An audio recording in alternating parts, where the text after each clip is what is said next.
नागरिक संघाध्यक्षा डॉक्टर प्रियंकाताई विश्वकर्मा, मंचावर उपस्थित सर्व सन्माननीय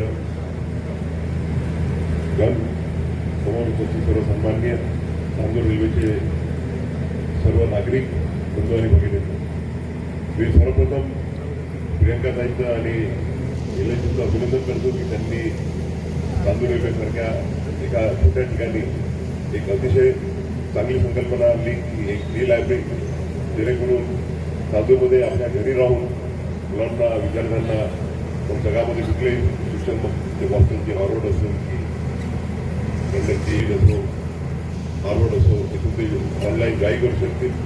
त्याचप्रमाणे आपण बघतो की कोरोनाच्या काळानंतर IT इंडस्ट्रीमध्ये एक मोठा बदलाव आला आणि वर्क फॉर होमचा कन्सेप्ट आलेला आहे आणि त्यामुळे बरेचसे आपले जे चांदूर रेल्वेचे नागरिक आहेत ते मुंबई, बँगलोर, हैदराबाद किंवा बाहेर जरी सुद्धा कार्यरत असतील तरी ते आपल्या घरातून आपल्या चांदूर रेल्वेमधून ते काम करू शकतील. या अभिनंदन प्रियंकाताईंचं, त्याचप्रमाणे चांदूर रेल्वेमध्ये प्रतिनिधीचं मी अभिनंदन करतो. त्यामध्ये सर्व आपण पारिवारिक लोक आहोत, जे वडावराव म्हणून की वीरेंद्रजी, गणेश राय, सगळ्यांची फार जुना करून आलेला आहे.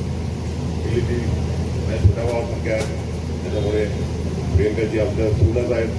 त्यांनी त्यांचं कार्य जे केलं त्या कार्याचं खरोखर कौतुक करायला पाहिजे आणि त्यांच्या मागे निलेशजी पण उभे आहेत. तर म्हणजे ते माईकचा जबाब देत घेणार होते. मी त्यांना म्हटले की तुझं पेपरमध्ये येऊन जाईल की अभिनंदन नगराध्यक्ष. तर मी दोघांचंही अभिनंदन करतो आणि मला आनंद आहे. मी बघितलं की ते प्रायव्हेट इन्स्टिट्यूट नसतील आणि फिजिओथेरपी अशा 4 मोठमोठ्या इन्स्टिट्यूट ते चांदूर रेल्वेमध्ये उभ्या करत आहेत, जेणेकरून चांदूर रेल्वेचा सर्वांगीण विकास होईल. चांदूर रेल्वेच्या नागरिकांना शिक्षणाकरता अमरावती, नागपूर, मुंबई, पुणे इथे जाण्याची गरज पडणार नाही आणि चांदूर रेल्वेच्या विकासामध्ये त्यांचा जो विजन आहे, त्यांची जी संकल्पना आहे, त्याकरता मी आपल्या सर्वांतर्फे त्यांना शुभेच्छा देतो आणि त्यांच्या संकल्पनेने त्यांच्या कामामध्ये ते यशस्वी होतील असा विश्वास व्यक्त करतो. आणि पुनश्च एकदा आपण जो सर्वांनी आमचा सन्मान केला, बहुमान केला म्हणजे आता परिवाराचा आहे, त्याबद्दल आपल्या सांगतो. आपण सर्वजण या कार्यक्रमाला उपस्थित आहेत.